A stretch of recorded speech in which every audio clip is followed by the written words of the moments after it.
Oke, sampun Pak. Itu kenapa kedengkian tidak selesai?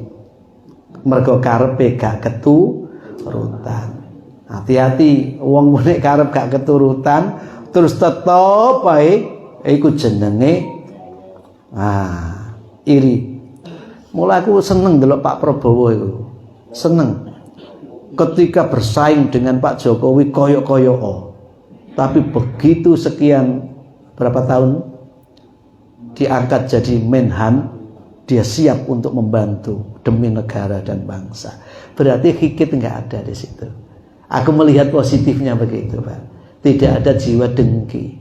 Nah, aneh loh Pak, orang sekali berjenderal ya. Awak dewi lagi pasukan kopral nganggo apa kayak sepatu hansip. Ya, iku nek ndek karep gak keturutane nesune ra ora. Pak Kusno ora cocok tak karepne. Wis apa ra?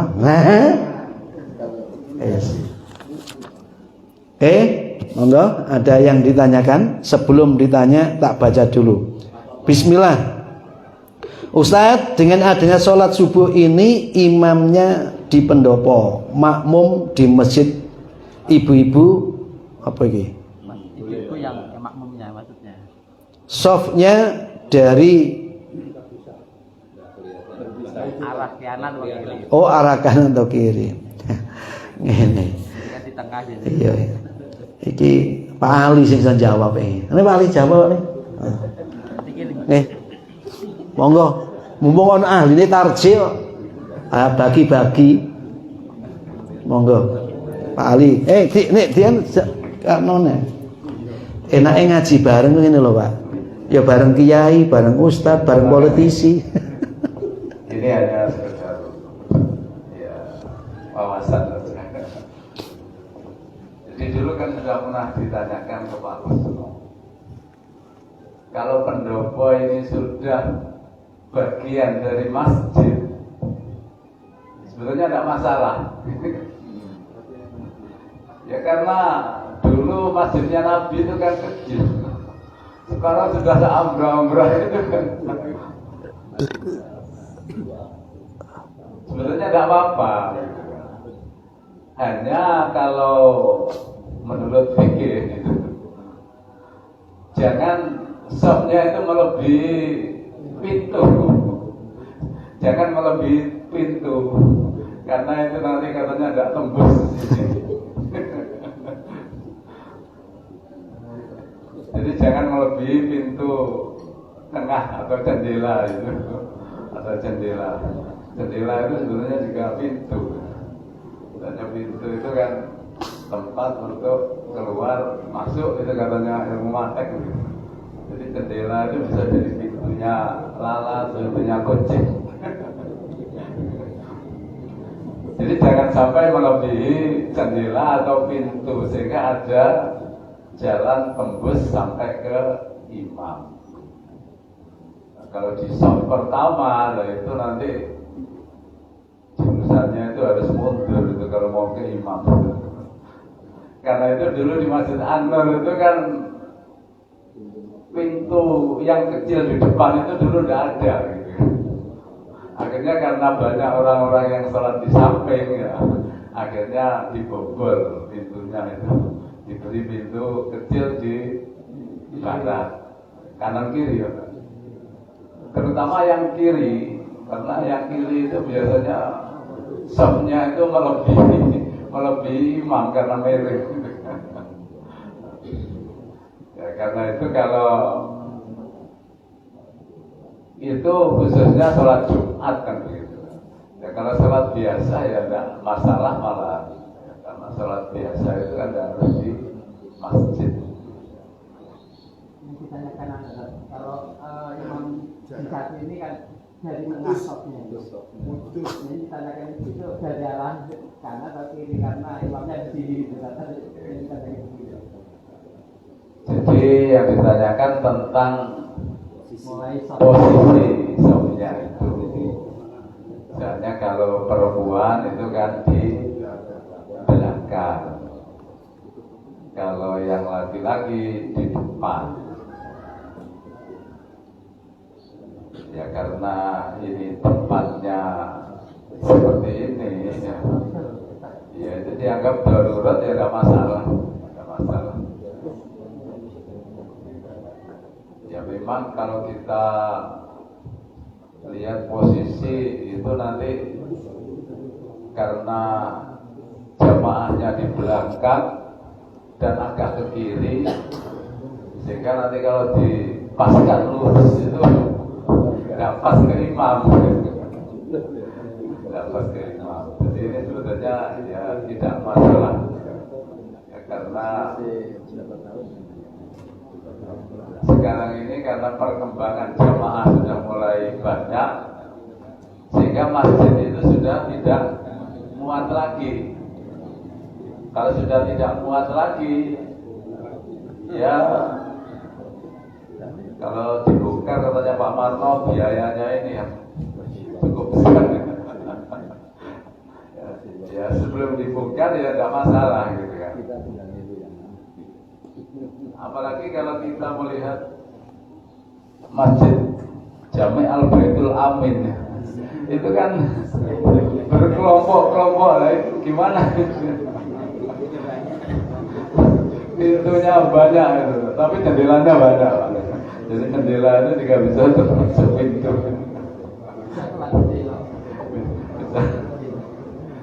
Jadi sebenarnya tidak masalah itu. Di dalam fikih juga tidak masalah. Apalagi kalau kita di dalam lihat hadis-hadis dan Al-Quran tidak ada mensyaratkan seperti itu. Hanya utamanya, sempurnanya seperti yang dicontohkan oleh Nabi. Jadi kalau sholatnya itu jamaah bersama imam, maka cara mengatur shofnya itu kalau di masa Rasulullah, kalau sholatnya itu jamaah dan jamaahnya bersama-sama, maka dibikin shaf yang pertama laki-laki, kemudian di belakangnya laki-laki, anak-anak, di belakang anak-anak laki-laki maksudnya, kemudian di belakangnya anak-anak laki-laki, anak-anak perempuan, kemudian baru perempuan. Sehingga katanya Nabi, shaf perempuan itu yang paling baik adalah yang belakang. Karena apa? Karena yang belakang itu tidak dekat dengan yang laki-laki, sehingga tidak banyak terganggu.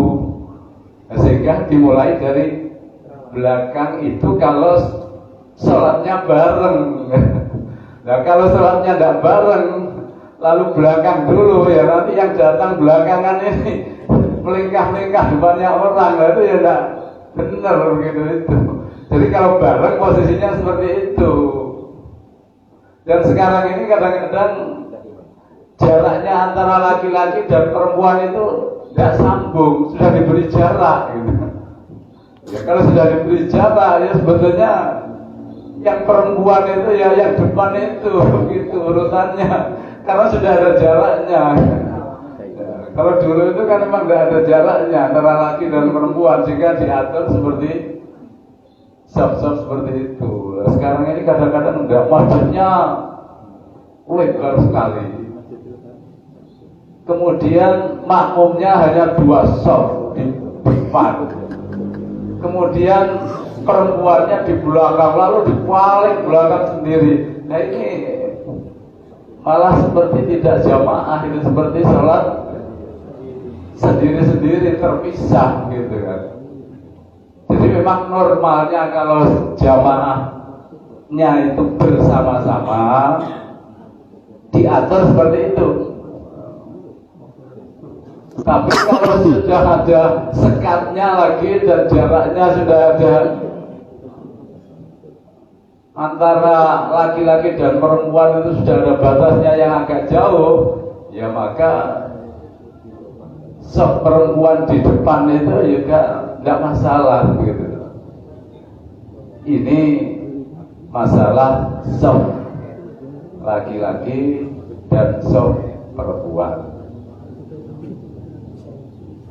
dan itu sudah dijawab di dalam fatwa Majelis Tarjih, tercantum di dalam tanya jawab agama. Saya kira itu saja. Terima kasih. Assalamualaikum warahmatullahi wabarakatuh. Waalaikumsalam warahmatullahi wabarakatuh. Nggih, matur nuwun. Pak Ali sudah menjawab pertanyaan Ibu yang ada di belakang ya, terkait dengan posisi sholat berjamaahnya saat ini, karena masjidnya masih dalam keadaan darurat. Ya, darurat itu kapan?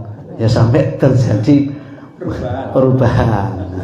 Namanya darurat itu kan ya ono mongsone kadang-kala ya. Tapi yang jelas memang pintu dan jendela itu bagian daripada satu rangkaian ya, satu rangkaian.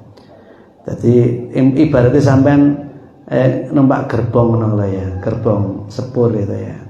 Sampean masa sok mburi kan tetep sampai bareng karo masinis ya.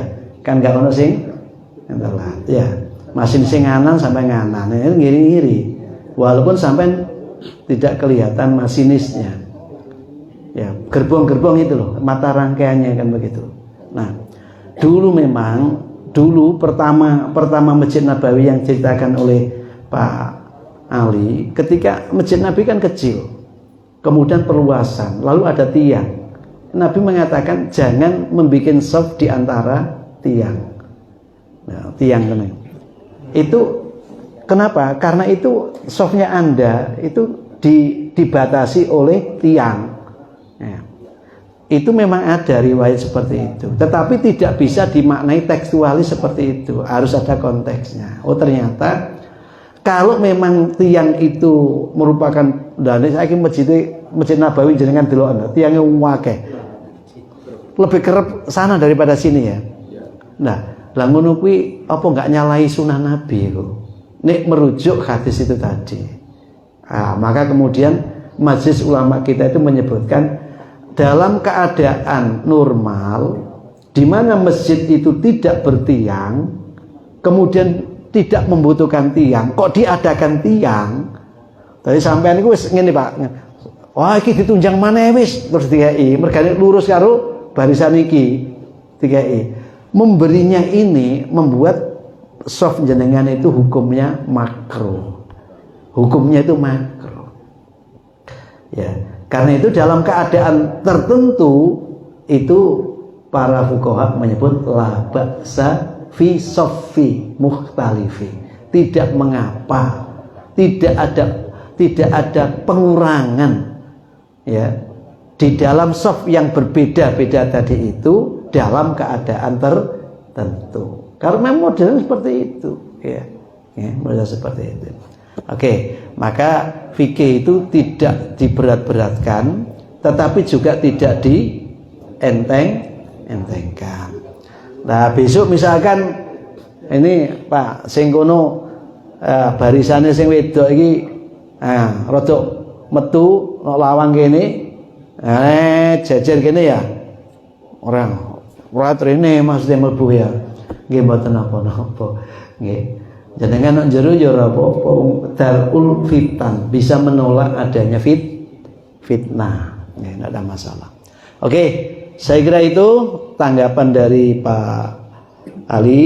Saya hanya nambahkan bahwa soft yang ada sururnya, ada pagarnya itu la ba'sa inda fuqaha, tidak mengapa. Nggih. Cukup? Tak delok mau sing arep tekon jane akeh. Soale bahasa saya banyak yang menggelitik katanya. Menggelitik itu nek gak dipahami dengan benar itu megeliti. Baik, terima kasih. kurang lebihnya mohon maaf. Atana wa iyyakum nasrun minallah wa fathun qarib wa basyiril mu'minin. Assalamualaikum warahmatullahi wabarakatuh.